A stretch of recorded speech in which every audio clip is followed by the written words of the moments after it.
पुढे जाणार आहोत. भोंदू अशोक खरात प्रकरणात एक अपडेट समोर येते. खरात प्रकरणात आता अखिल भारतीय अंधश्रद्धा निर्मूलन समितीचे अध्यक्ष श्याम मानव यांनी मोठं विधान केलंय. खरात प्रकरणाशी एकनाथ शिंदे यांचं कनेक्शन असल्याचा प्रकरणाचा सर्वार्थाने तपास करण्याच्या पोलिसांना त्यांनी सूचना असाव्यात असं म्हणाले.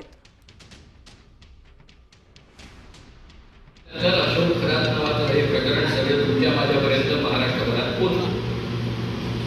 याच्याकरता आभार मानायला पाहिजे ते एकनाथ शिंदे यांचे. कारण हा बाबा जर एकनाथ शिंदे यांचा बाबा नसता, दीपक केसरकरांपासून एक मंत्री त्याच्या पायावर डोकं ठेवायला गेले नसते, रुपाली चाकणकरांसारखी अजित दादांच्या गटातली बाई या बाबाची मिसिंग बघत नसते, तर कदाचित हा बाबा कधीच एक्सपोज झाला नसता. पहिलं प्रकरण सुद्धा पोलिसांच्या पातळीवर दाबून टाकावं या पद्धतीच्या सूचना त्यांना मिळाल्या असत्या. पण एकनाथ शिंदेंना धडा शिकवायचा आहे, अजितदादांच्या गटाला धडा शिकवायचा आहे आणि म्हणून हे प्रकरण पोलिसांनी उत्तम पद्धतीनं हाताळण्याची त्यांना परवानगी मिळाली असावी असं